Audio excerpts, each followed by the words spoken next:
And he says, do you know how this is done? And she's like, no. And he says, do you want me to show you? And she's like, yes. And Catherine and I are like, yes. And then he says, I will treat you so badly. I will never love you. I am rough and I am coarse and I am bad. Enough. You came home, you sent me, it's enough. If it was him or John Hamm on a horse, I don't want John Hamm on a horse. I think I do now. I don't even like horses. I think that's where we're headed now. Barn fetish.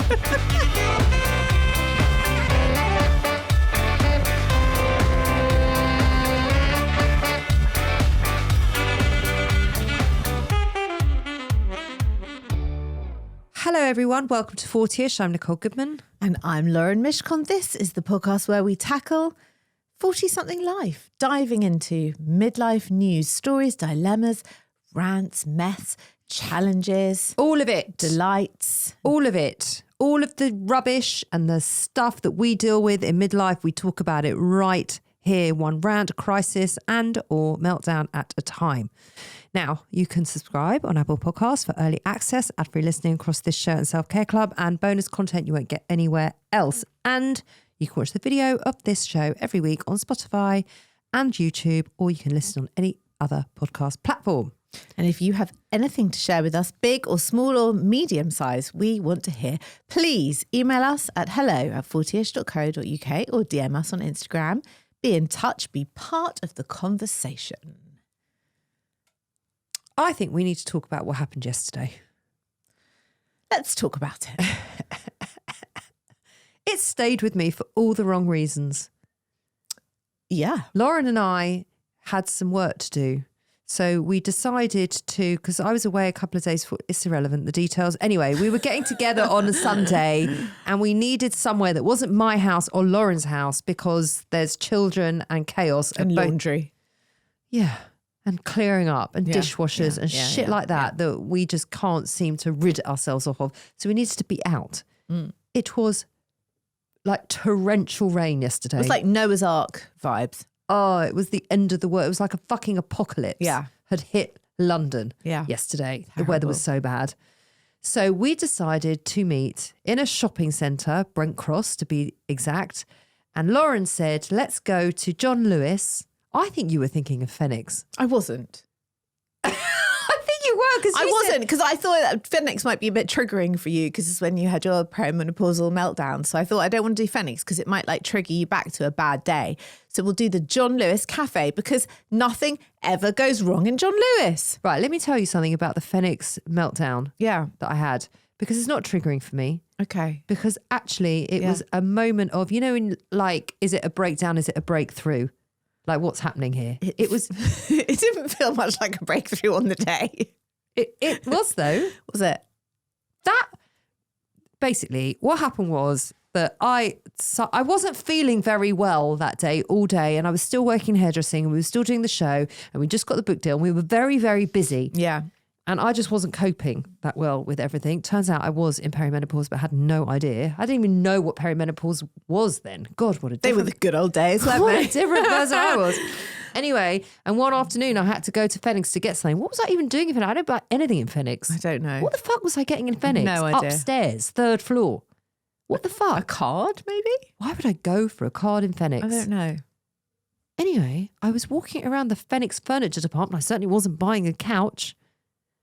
What the fuck was I buying? Doesn't matter. I basically started to have this panic attack. You know, you shouldn't make fun. I'm not making You fun. are a little bit. I am not. I was actually being very thoughtful by going the other end of the shopping centre.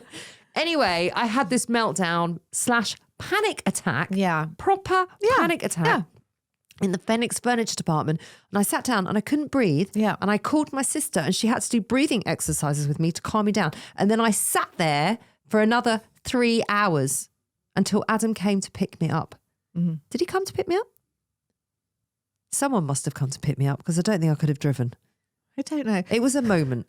There was definitely another one as well in the Phoenix Cafe where I came and then you cried. It was a very bad afternoon. No, that wasn't in the Phoenix Cafe. That was definitely in Phoenix. Yes, it was. It was the cafe. No, Phoenix. that was in the food court upstairs. No, it was Phoenix. Oh, we've had one there as well then. Do you remember the food court one? I don't remember that one, but I do remember We the met Phoenix for lunch. one. I was in the most terrible state and I just sobbed. Terrible. Yeah, sobbed and yeah. sobbed and It sobbed. was bad. Let's just say it was all part of the same period of Okay, time. let's say that. I was not my best self. Anyway, the point is we met in the John Lewis Cafe. It's the other side of the shopping centre. Right. Okay. Because nothing Laura's bad like, ever happens it'll be in nice John there. Lewis. There's couches there. Yeah, in my mind, it was like a very gentle place of sofas and respite and And quiet. and comfort. Well, But because it was pissing down with rain and it was a Sunday, it wasn't that quiet. It was quiet enough. also, we got there an hour before it actually opened. Yeah. So that wasn't that We helpful. did do that. So Yeah. we had to sit somewhere else and that got really hectic. Anyways, then we moved. Yeah. We had a lot of work to do Yeah. and a lot of stuff to get through, didn't we? So Yeah, we really yeah, needed some yeah, quiet space. yeah. We moved and by this point we were quite hungry. Yeah. So we walked into Phoenix, John Lewis, and it's called The Place to Eat. And is, I yeah. have now renamed it The Place to Die because it was like the strobe lighting, the very elderly clientele. What about when I got chatted up? Hold on. Let's not skip past all the good stuff. Lauren pulled, Yeah. proper pulled. Yeah. Didn't you? He was at least 80. Yeah, I something. mean, oh, bless him. He came from all the way on the other side of the restaurant to pick your cardigan up He for did, you. didn't he? He's like, he tapped you on the shoulder. You've dropped your cardigan. What's your phone number? He didn't say what's your phone number. He was with his wife. Or Was he? He was with another woman. Anyway, Yeah. so there was all that going Well, the on. food, let's talk about the food. The food. Hold on. There was a lot of elderly people there. There were. There was a guy who was sat next to us asleep. I didn't see that. He was asleep when we got there. And the reason I picked that table is because I thought, this will be the quiet table because he's asleep. He was asleep. I didn't notice that. Not napping, like asleep. Wow. He was asleep the entire time we were there. You didn't notice? No, I didn't And then notice. someone, I think it must have been his daughter, someone came up quite late on because we were there 2 hours. Yeah, yeah. And they sort of like tapped him on the shoulder Yeah. and I don't know what they were talking about because Yeah. I couldn't hear and I shouldn't have been listening and it's none of my business. But he woke up at that point. I Right. think they went to get him food. Right. Maybe he needed food. But why have you come to John Lewis, the place to eat, to have a nap. to sleep? The place to sleep. It's the place to sleep. It's the place to die. It's definitely not the place to eat. No, I can tell you it's not the place to eat. So I went to look at the hot food offerings because the sandwiches looked okay, but not amazing. Let me tell you something. The clientele was very representative of the food. And also the people working there. It was the like staff, it yeah. was like something out of a Victoria Wood Julie Yes. Walters sketch. Yes. You couldn't write these people like full on moustache on the woman. Very strange manner.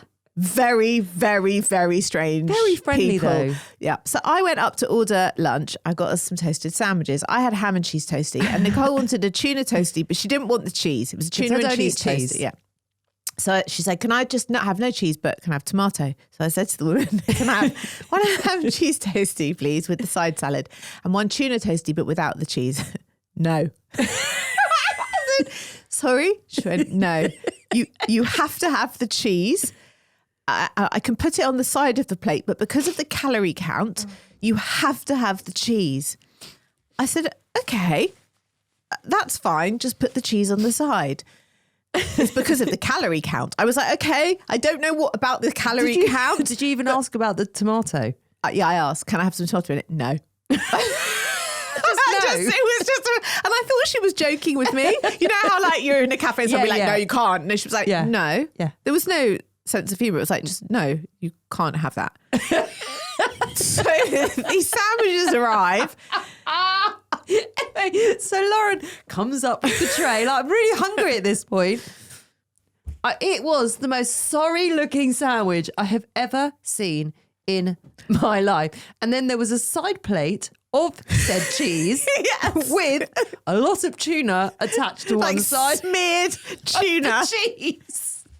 Anyway, we start eating and I looked at Lauren. I looked at my plate and I'm like, this is the most depressed sandwich I've ever seen. You opened it up and it had like a smear of tuna, but also had these dead looking onion bits in that you then had to pick out bit by bit. And then there was like a spattering of rocket. I don't know what that was. It wasn't even a spattering. It was like 2 shriveled leaves of rocket from 8 days ago.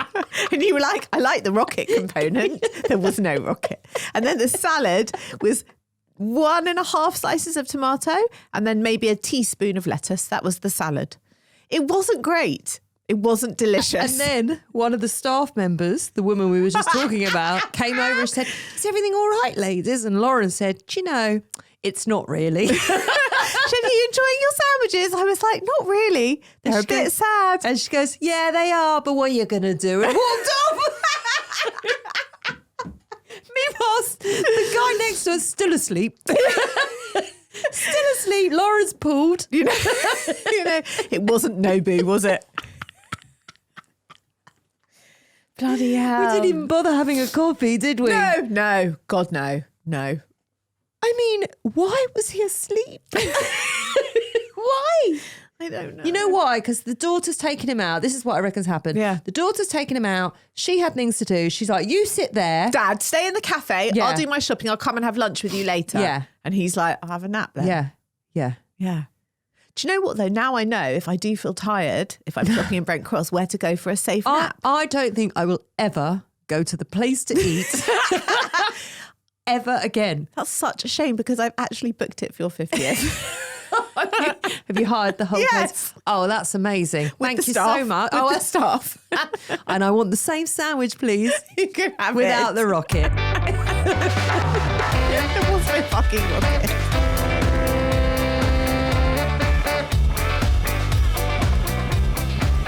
How was your Valentine's Day? Was it middle-aged?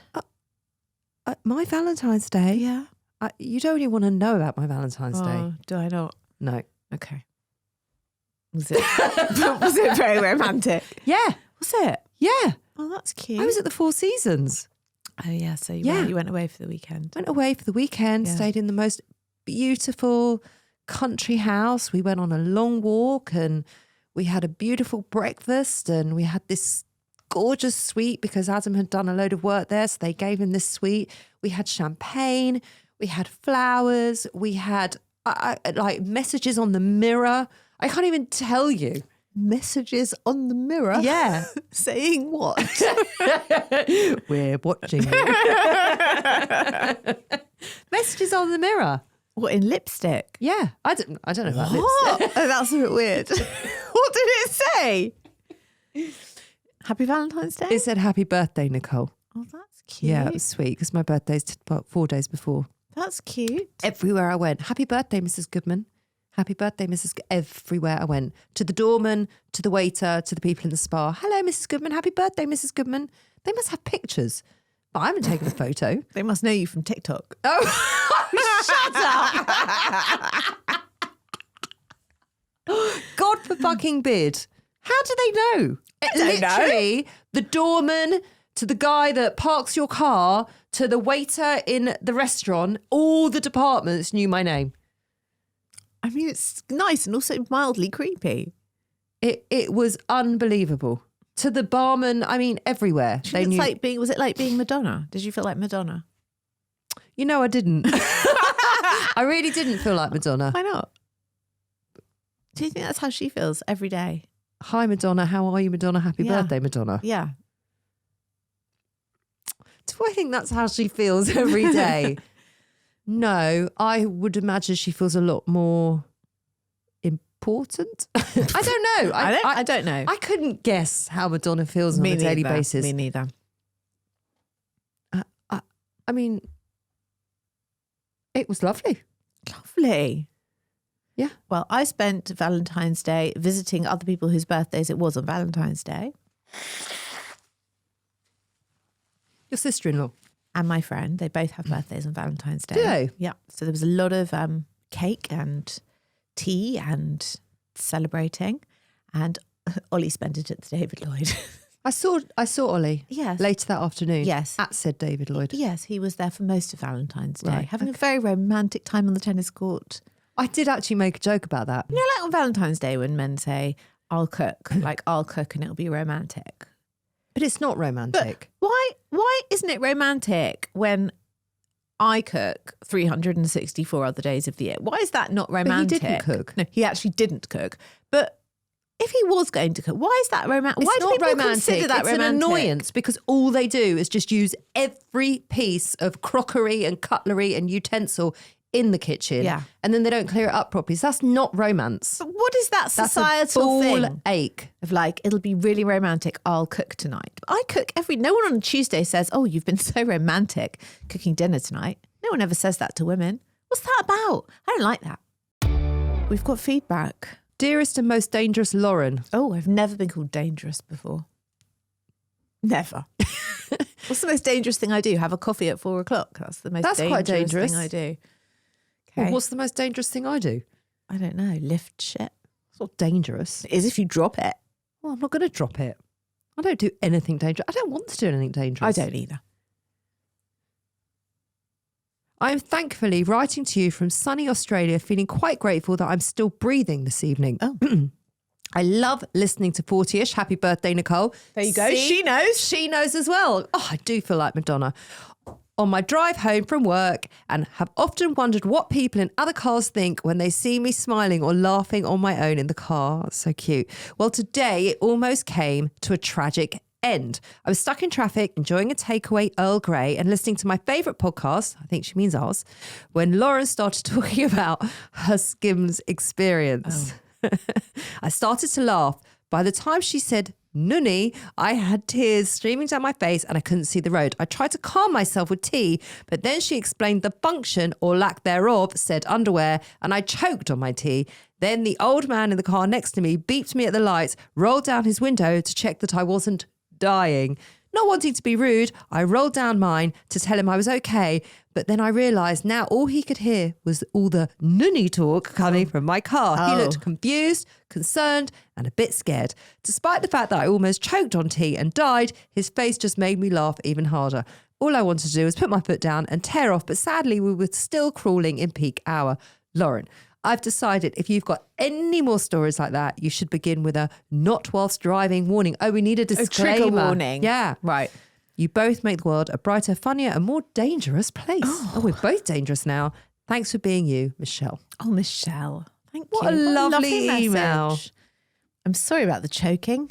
I've got no nunny stories for the week. Someone else wrote in, Amanda wrote in on Spotify saying that she, like the same she thing. enjoyed the Skims story. Was like crying with laughter. Yeah. Yeah, I mean, that's wonderful. I'm still down 152 quid, so I'm not sure it was worth the laughs, but you know. Why don't you give it great. away?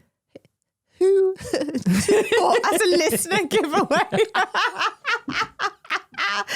What a prize. Wow.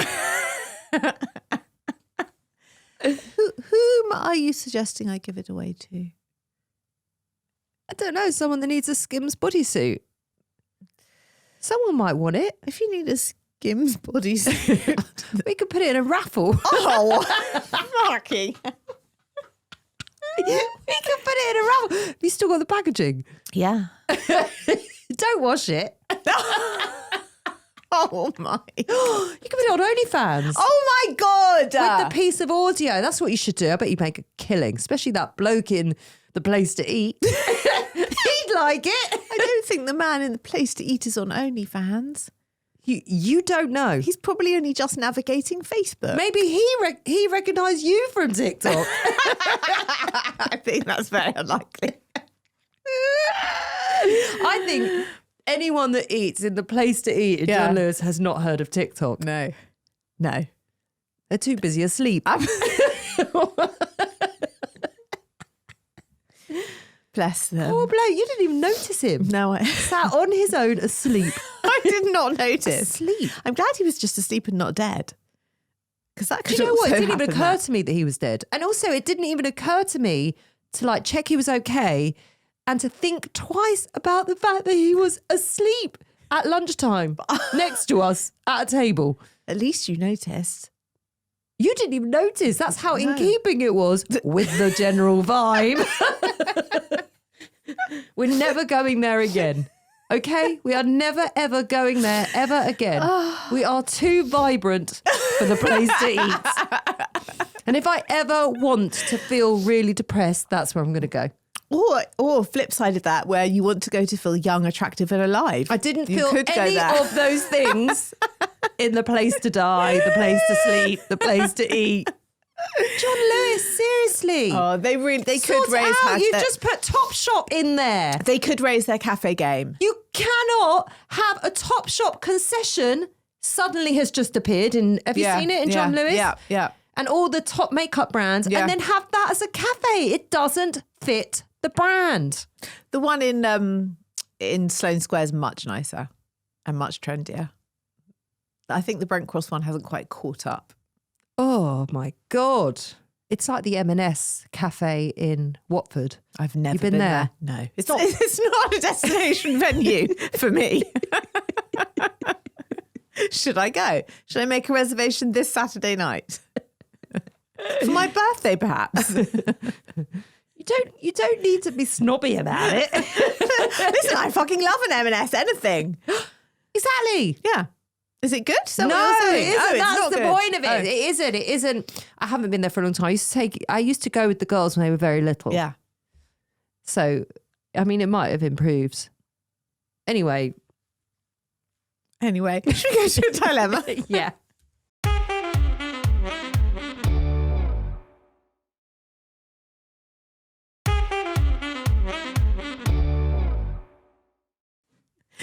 Just before we dive into your dilemmas, a quick disclaimer. We're not doctors or healthcare professionals, so if there's an issue you are seriously struggling with, please contact a qualified expert. Hi, Lauren. Hi, Nicole. You featured my dilemma before, so I thought I'd reach out again. I work as a carer. Now, these are all her words. Yes. Okay, I'm just reading it as it is. I work as a carer. I'm 55 and fat. I know I am, and I know that health-wise, losing weight would be good for me. This doesn't affect my job. I work 12-hour shifts and I'm on my feet most of that time. So work-wise, it's not an issue, pun intended. Sorry. So work-wise, it's not a big issue, pun intended. However, it seems to be an issue for certain co-workers. I was told by a male co-worker that he wanted to help me help myself and that he thinks I should lose some weight. I'm very self-conscious about my weight. I have had serious issues in the past, which have included binge eating, so my relationship with food is complicated. I was totally stunned by this and just walked off, went to the toilet and started to cry. How would you deal with this? Love the show, Claire. I actually wrote a response in advance because I felt very strongly when I read this come in that I didn't want to not think about it. So I really thought about it. Okay, well, whilst you read your response, all I want to say is, Claire, I'm giving you a very much needed and deserved virtual hug.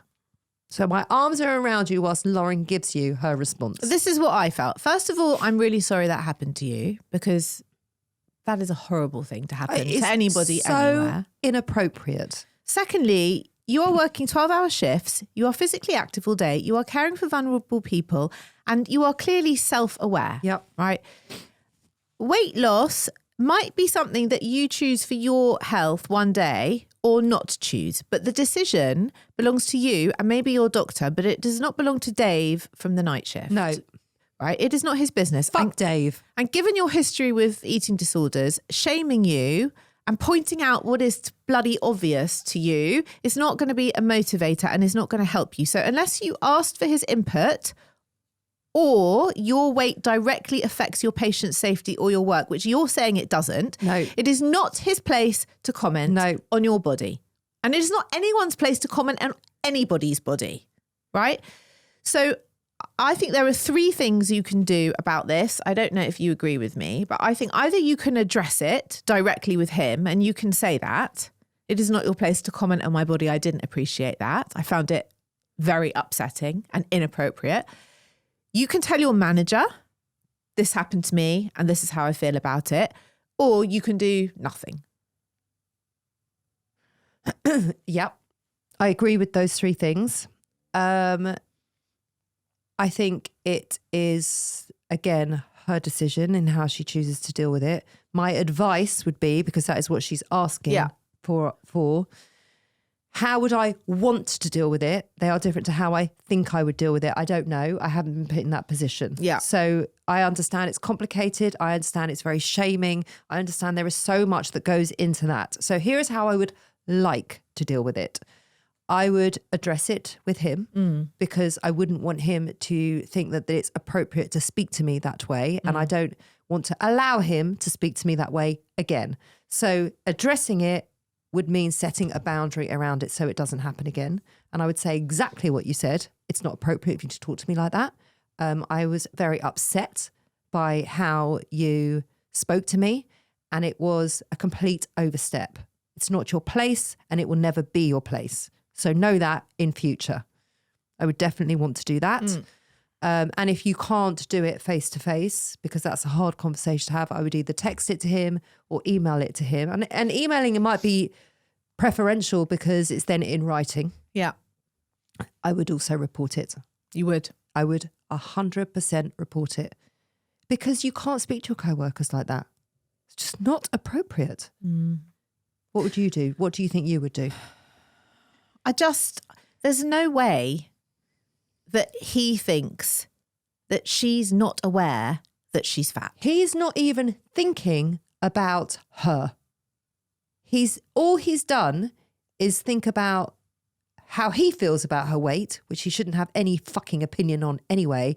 And he's just literally puked it over her. He hasn't taken her into consideration whatsoever. He's an absolute nonce, this guy. I think I would definitely be very upset by that. And I think the conversation I would be having with him would be, if I felt able to have it, would be, I am perfectly aware of the size that I am. It's not something that I find easy. I struggle with it, but it's for me to live with or change. And I would really appreciate you not commenting on my body at work. Yeah. Yeah, I think that's great. Would you report it? I think if it happened again, I would report it. I would let it go once, but I don't think I'd let it go twice. I would not let that go. I would not let that go. But that's okay. And Claire, it's up to you. Whatever you feel comfortable with, I know that would really eat away at me. I would have to address it in some way in order to get some sort of peace around it. And I would say whatever feels right for you, then you must do. Yeah, I agree. And sending love to you, because that is a horrible thing to happen. And I'm really sorry that it happened. 2 listener meltdowns. They're both Valentine's Day related. I need a small rant about Valentine's Day. I'm 45. I'm no sex goddess. I have a dodgy back and a favourite hob. Oh, I mean, don't we all have a favourite hob? No. I have a favourite hob. I actually don't. Don't you? I mean, the one in the top right is a bit annoying because it's further away, but other than that. Oh, okay. Romance for me is my husband. I have a favourite hob. Oh my God. Everyone has a favourite hob. It's nothing to be ashamed of. Romance for me is my husband noticing we have no milk and remembering to buy some. But on Valentine's Day, I do want something, but I kind of have to pretend I don't because it sounds a bit naff after 16 years. I don't need a grand gesture. Just him to say that he'd ordered a takeaway would have been fine, or maybe a card. I got absolutely no acknowledgement. Just because I'm low maintenance, it doesn't mean I don't deserve it, right?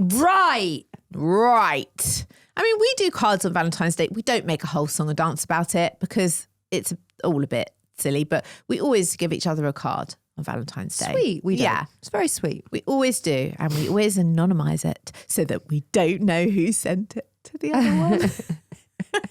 31 years we've been sending each other Valentine's cards anonymously. Okay, this is the other one. Why can men not understand that all flowers are not the same? My partner bought me the most disgusting flowers on Saturday for Valentine's Day. Proper petrol station, dyed yellow and pink things. They're so horrible. I've put them in the hallway so I don't see them. I really don't want to sound like an ungrateful cow, but I would rather have got nothing. I totally get that. Like, sometimes just that is such a fucking insult. It's like, if you can't be bothered to think about it, put any shred of effort or thought in it. It's like more of a panic. Shit, I haven't got anything. I better stop here at the first petrol station I see. it's such an insult. This is a bit of a divided issue because I think women fall into two camps. One, it's like, it's lovely and it's the thought that counts. Don't criticise the flowers or he'll never buy flowers again. That actually happened to someone I know. She criticised the flowers and he never, ever bought her flowers all again. Right, well then I'm sorry. I'm allowed to say that, you know what, you stopped off at the way home because you panicked because you didn't really give it any time, any effort, any thought, and you bought these disgusting flowers. You've wasted a tenner and they're gross and it shows. It's the lack of attention and detail and thought. It just shows in these flowers. Are you fussy about flowers generally? I'm not really fussy about flowers, but I wouldn't appreciate that. What I'm fussy about is just giving it some sort of airtime, just giving it some sort of attention in your day. Yeah. I can't bear like a panic buy. Don't bother then. I mean, Ollie does buy me flowers, I would say at least once a month. And I have kind of like, as the years have gone on, gently commented on the flowers when they're really nice ones to encourage the buying of similar flowers. He's not buying them from a petrol station. He's certainly not buying from a petrol station, but sometimes he'll do... But you wouldn't want him to. Sometimes he'll do a funny mix. But you wouldn't want him to, would you? No, but as the years have gone on, he's got better and better at the choosing. Because, you praise the positive ones. Like, that's a really... I love those. I have to say, he sent me the most beautiful bunch of flowers for my birthday. Good. But Ollie. he doesn't choose. No, but funnily enough, he did keep it anonymous. And I was on the phone to my cousin's husband at the time. I was like, oh, a bunch of flowers have arrived. He hasn't put his name on. He goes, oh, yeah, they're from me. You're welcome. Yeah. But he doesn't choose them. No, the florist chose them. Yeah. Yeah. I assume he gives them a budget. And Yeah. And a colour. he wouldn't even do that. No? No. Okay. Anyway, That's so cute. I get it. Have you got a meltdown? I had a little bit of a meltdown at the cinema last night. I went to see Wuthering Heights. Wasn't a little meltdown. It was a stimulating film. It was a lot of Jacob Elordi. He's a very tall man. I'm really sorry. I know everyone's in the Jacob Elordi camp, right? And Daisy is obsessed with him. Yeah. She thinks he is like the most beautiful man ever to have lived. I think he's weirdly tall to the point where he looks like a bit of a giant. Like he could play the BFG. Remember the BFG? Roald Dahl? Like he's a weird looking guy because he's so tall. It's funny because I went with my friend Catherine and with my son's girlfriend. And she said afterwards, he's very tall. He's a bit like the BFG. And I was... Who said? Nancy said. And I Nancy was like, said yeah, about BFG? She did. And I said, yeah, but, it was slightly awkward because he's hot. He is... he's sort of like a ruffian pulled from the streets as a young boy. He's actually played by the kid from Adolescence as a young kid in the beginning. Then he grows up to be Jacob Elordi. And, it's all like long hair, bare chest, chopping wood. It's always raining. It's very wet, everything. It's wet all the time. Is it wet all the time during the film, He's Lauren? on the moors. Then there's a lot of... There's a lot of humping. There's a lot of Yorkshire sex. And then there's a whole kink marriage to Isabella. She ends up chained up by the neck in the fireplace. It's wow. It's a thing. He bursts into her bedroom. I can't take anymore. I can't take it anymore. I wish James was here so we could reenact it with him. He bursts in to this girl's room, right? This like Virginial. You can't say that. Well, I can't do it on my own. She's like, I don't think you should do she's it, like James. she's like this Virginial girl in her white Victoriana nightie, and he says, "Do you know how this is done?" And she's like, "No." And he says, "Do you want me to show you?" And she's like, "Yes." And Catherine and I are like, "Yes, yes." And I'm like pretending Nancy's not there. Yes. And then he says, I will treat you so badly. I will never love you. I am rough and I am coarse and I am bad. Enough. You came home. You sent me. It's enough. And we were like, I know we're reaching a climax here. do but I'm you gonna want just me stop. to carry on? He says, do you want me to carry on?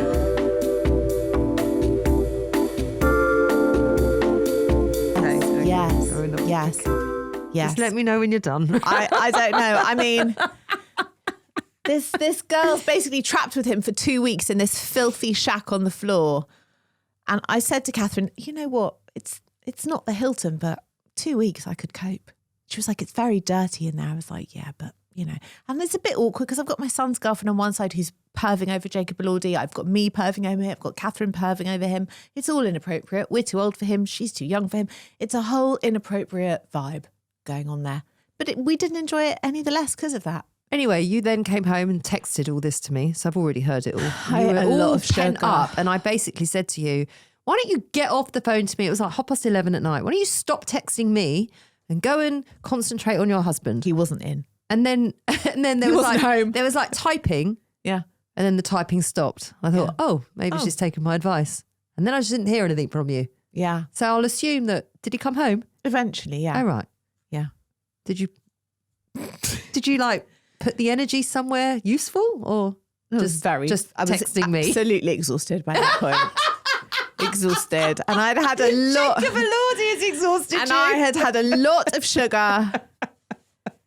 And, you know, it's a lot. It's a lot, that You film. know, it was pouring with rain yesterday. Yeah.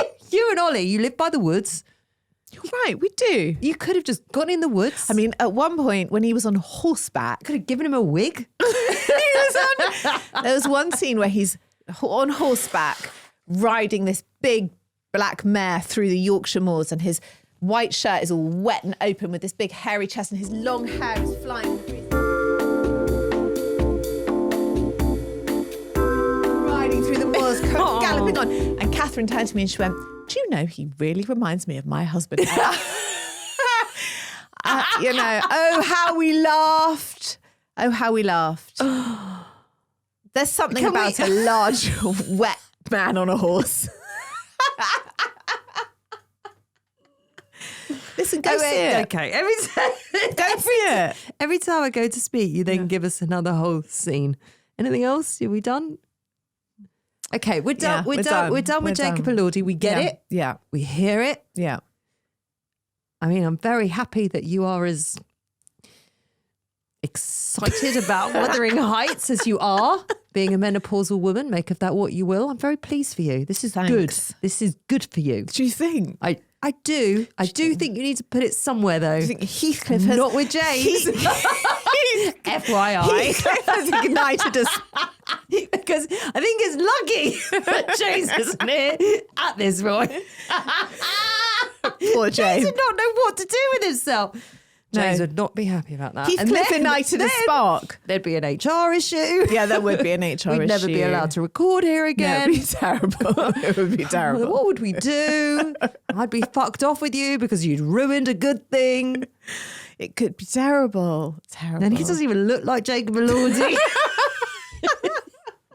He's definitely not at all. He's the living spit. He's got no hair. He doesn't have and he's long a bit hair. moody. Heathcliff's very moody. Is he? Oh, That's the whole point of Heathcliff. I don't know. I haven't read Wuthering Heights. He's a very gruff Yorkshireman. No, he's gruff. He's always in a bad mood. Hold on, James. No wonder what is coming. James is a very gruff Londoner. There you go. He's moody and narky and So's doesn't James. smile a lot. I don't think James chops a lot of wood topless. I can't see that for him. Or rides the back of a mare through the Scottish Highlands, I feel like wherever he Natalie is. probably just turns the central heating up. I don't think she makes James chop wood and build a fire. Know what I mean? You don't know what they do in their spare time. Anyway. Listen, if I feel Ollie, hot and bothered if now. Ollie invites me to the woods and brings a pair of my chicken scissors to cut open my bodice, I'll have to think about what I'm wearing because I'd be actually quite annoyed.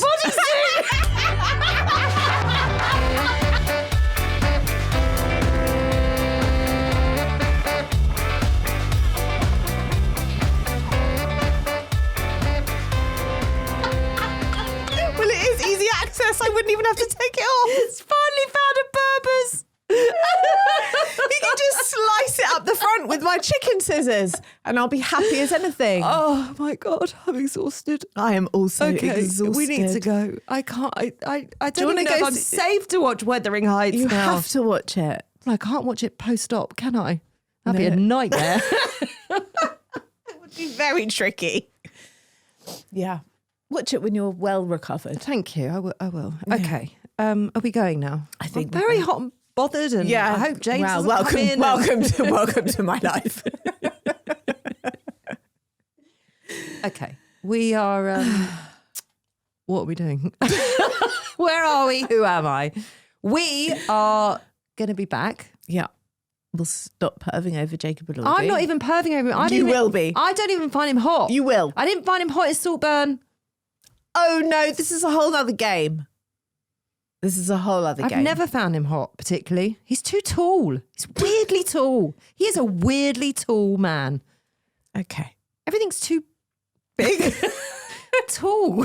It's too tall. I don't know what to do with all of him. Everyone's the same height when they're lying down. But It's they're not. fine. But they're not though. But they are. They're not.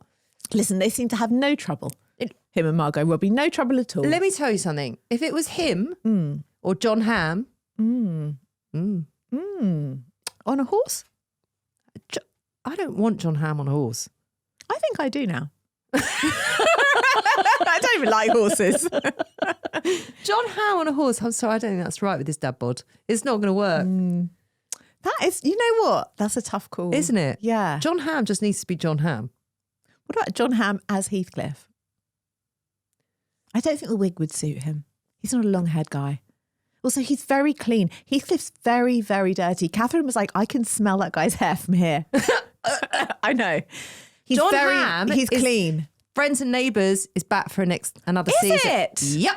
In April. April the 2nd. Wow. Not that you've got that date in your diary. April the 2nd. I feel like he smells of like fresh cologne and showers. Do you know what I mean? Heathcliff does not.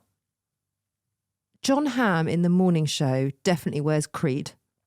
Do you think so? Yeah. Yeah. He wears an aftershave that nobody can afford. And he just smells of like clean washing. But sometimes that's great, but also sometimes don't you want someone to smell like a barn? No. Never. A barn? Never. No. Barn. Yeah, barn. You know what? No. No, you're not into that. I'm really not. My husband always smells nice. And My husband always smells I nice. really like that. But I wouldn't mind some days if he smelled like a barn. Okay. I think that's where we're headed now. Barn fetish. Let's go. Let's go.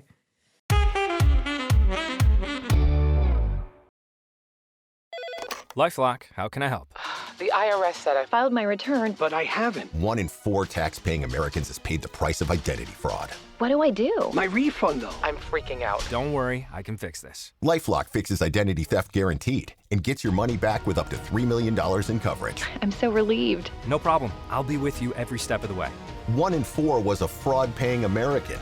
Not anymore. Save up to 40% your first year. Visit LifeLock.com/podcast. Terms apply.